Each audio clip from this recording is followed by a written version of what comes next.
Good day everyone, this is teacher Manolo Idaos, your virtual math teacher for quarter 3, week number 3. Topic, properties of parallelogram. Okay, so the MELTS, number 1, proves the Midland theorem. Number 2, proves theorems on trapezoids and kites. Okay, but before that, let me share a bit of information of one of my favorite pastime game during my childhood days. Okay, I don't know if our millennial learners know this object or thing or this game. Okay, so this is kite flying. So this is the kite made of piece of paper or plastic and sticks, and there is a string attached on it, then make it fly high to the sky. Okay, trivias about kites. 1. Earliest kites were flown 1,000 years ago and made of leaves, not paper, not plastic. Number 2, the world record for the longest kite fly is 180 hours. Okay, so that is equivalent to 7.5 days. So imagine how long the kite fly in the sky, day and night. Number 3, large kites were banned in the East Germany because of the possibility of lifting people over the Berlin Wall. Berlin Wall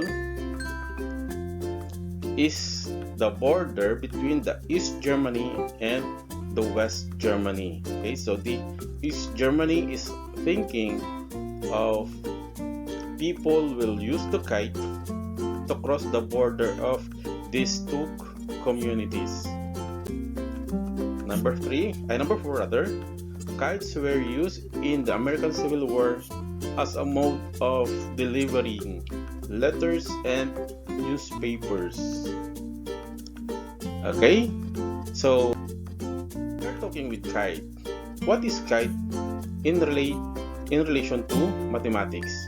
So let us define kite. Kite is a quadrilateral with two pairs of adjacent congruent sides. When we say adjacent, touching, the two sides are touching. If we say congruent, they are of equal length. Okay, so this is a plane figure, a closed shape, it is a polygon.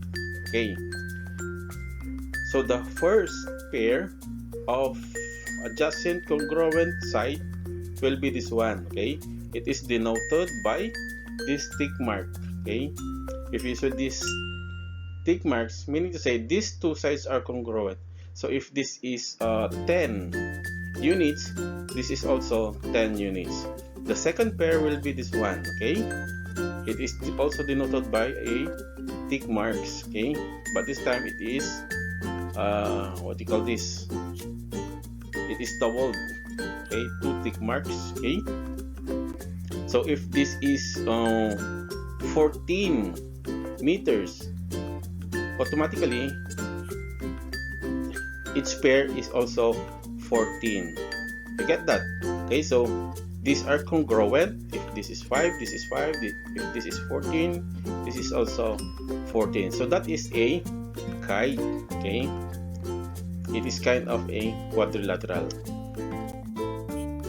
Next, we are going to discuss about the postulates governing kite. Okay, so we have here kite ABCD. The point of intersection of the two diagonals is O. So we have here tick marks to denote congruency. The first postulate, kite diagonals postulate. The diagonals of a kite are perpendicular. Diagonal BD and diagonal AC are the diagonals of kite ABCD. Therefore, BD and AC are perpendicular. So the angles formed by these two to make it perpendicular will be 90 degrees. Okay, so this is the mark to denote 90 degrees. Okay, it is a box here at the point of intersection.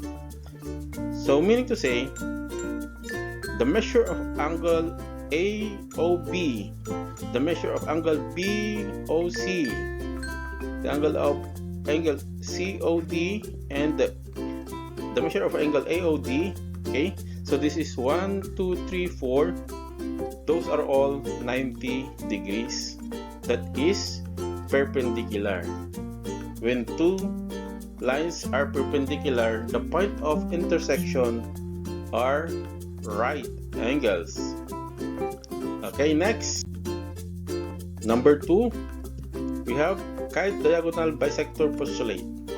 The diagonal connecting the vertex angle of a kite is the perpendicular bisector of the other. Okay, so these are the vertex angles.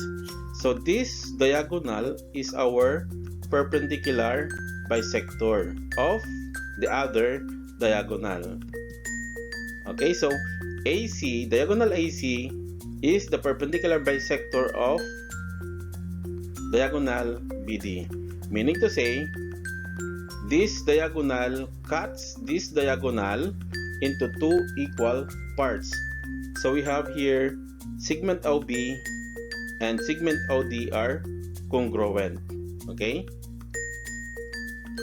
Next,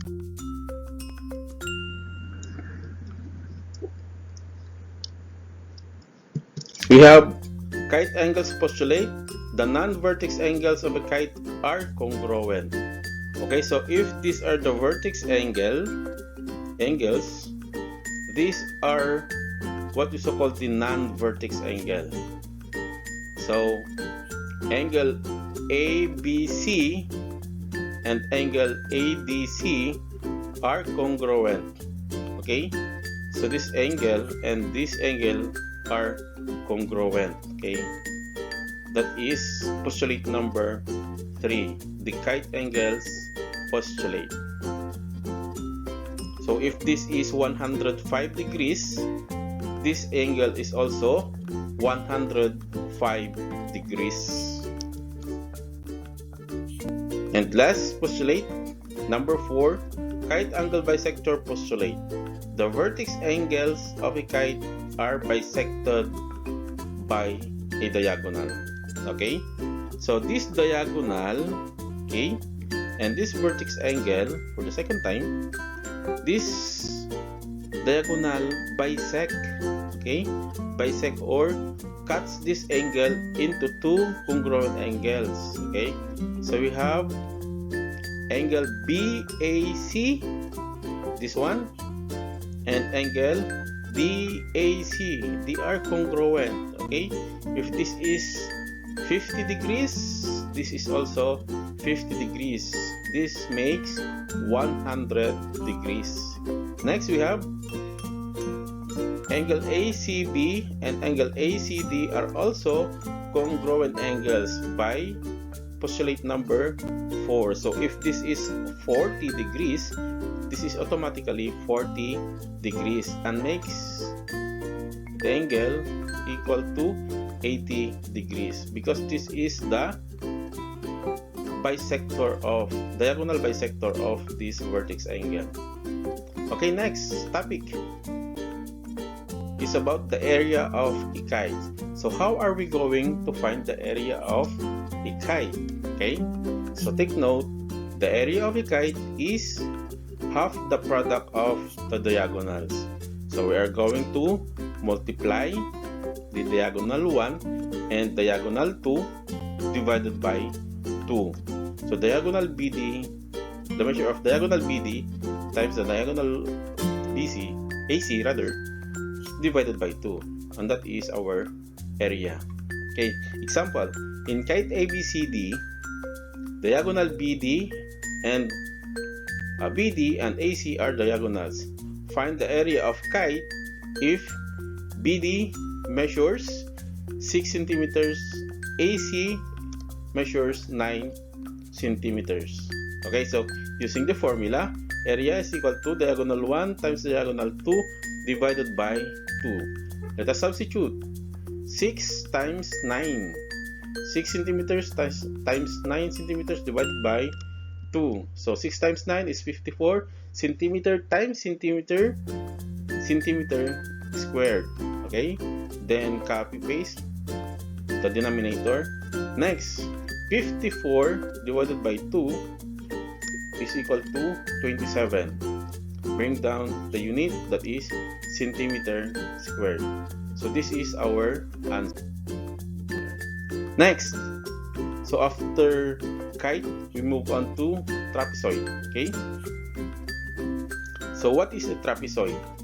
So look at the figure of a trapezoid. We have the base, we have the legs. Okay. So let us define what is a trapezoid. A trapezoid is a quadrilateral with exactly one pair of parallel sides. So where are the parallel sides?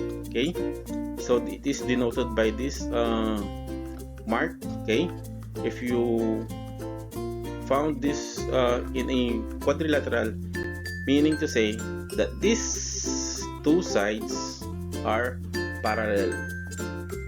Two lines, two segments are parallel if they will not meet even how far they are extended. Therefore, the distance between of these two lines are consistent. They will never intersect each other. Okay, so this is the parallel sides, okay, which is called bases. So we have two bases, the parallel, the sides that are not going to intersect. How about the non-parallel sides? Okay, so the non-parallel sides are called legs. Okay, non-parallel meaning to say there is a big possibility that they will intersect.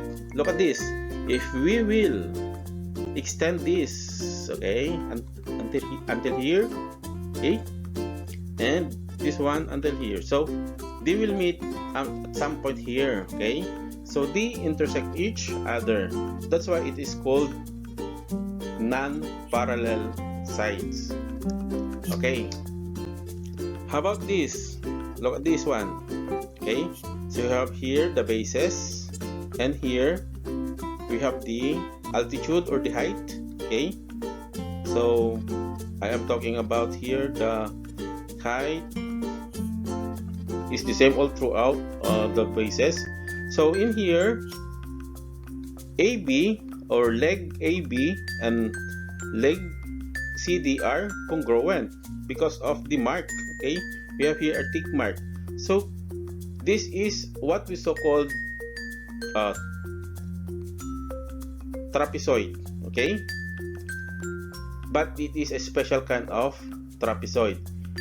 A trapezoid whose non-parallel sides are of the same length is what we so called isosceles trapezoid. So this is called isosceles trapezoid. Let us move on. Okay, so we have also theorems governing trapezoid. Okay, so we have here the bases, the legs, we have the angles. The first one, trapezoid consecutive angle theorem. The consecutive angles between the bases of a trapezoid are supplementary.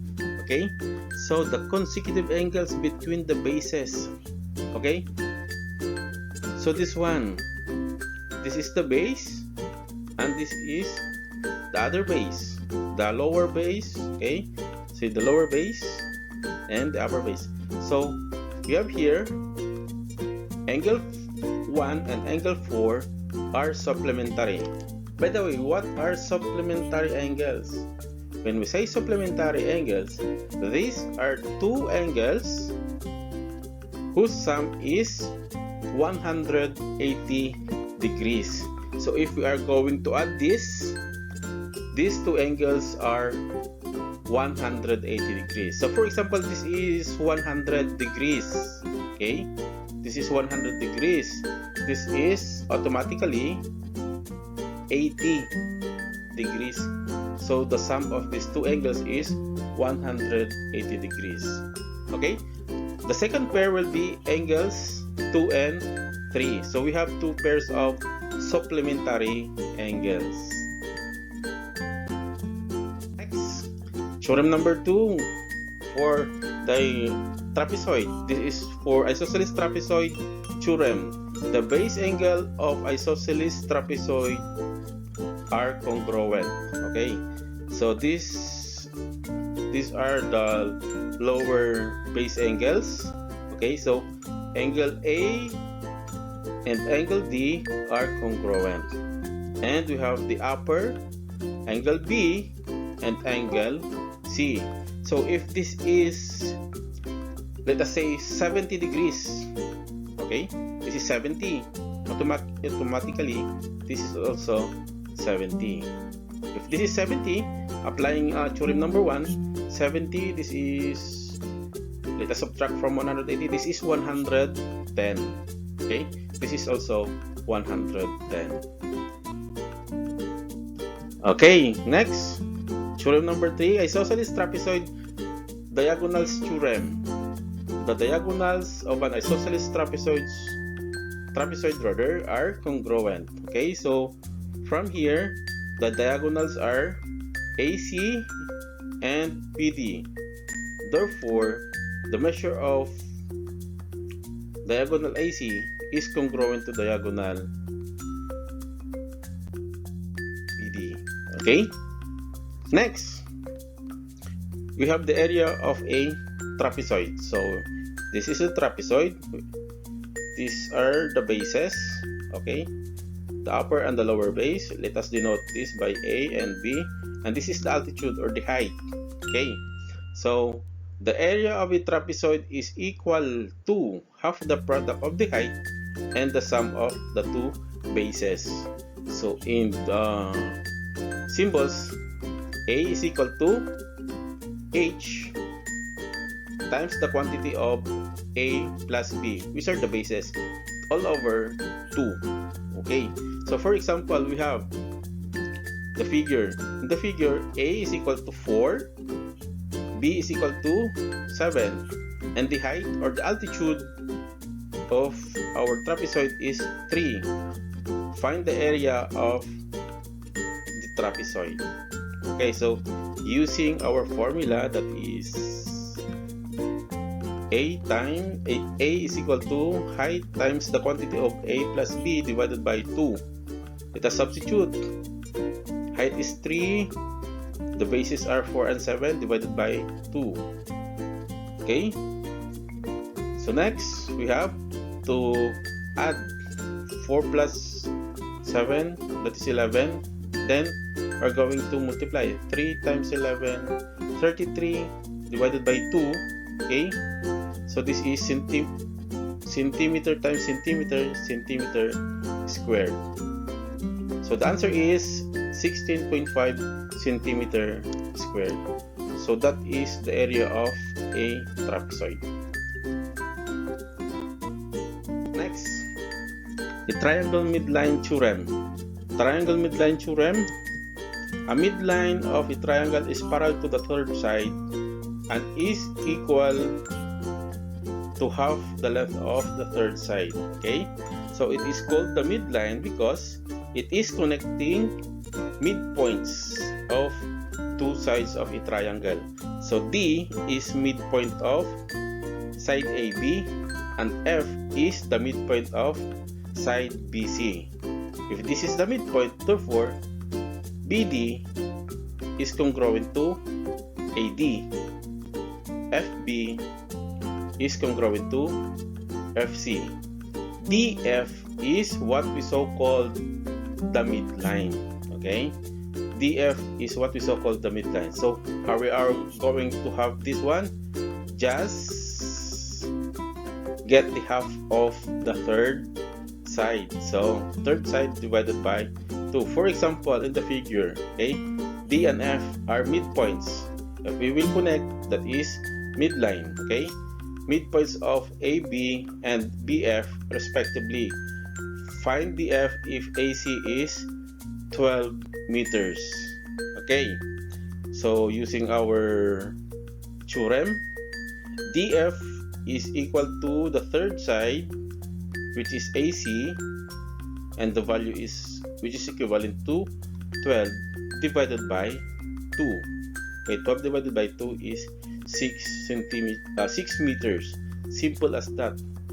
Simple as that. To get the midline theorem, or the midline of a triangle. And next, we have here trapezoid midline theorem. So if we have kite midline theorem, or triangle midline theorem, we have also trapezoid midline theorem. Same concept. Okay, so point E is midpoint of side AD. Point F is midpoint of side AB.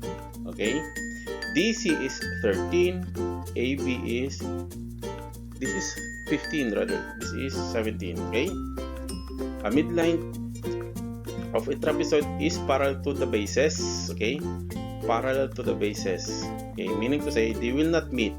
This line will not meet the upper base and the lower base, and is equal to half of the sum of the bases. Okay, so midline base 1 plus base 2 divided by 2. Okay, so example, in a trapezoid A, B, C, D, EF is our midline. How long is EF? If this is 15, this is 17. Okay, base 1, base 2. You can use alternately. So let us add this, then divide it by 2. The answer is 16 units. Okay, so that is midline for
trapezoid. Okay, so if you have still queries, questions, and clarifications, don't hesitate to ask your mathematics teacher. Okay, so that's all. Thanks for watching.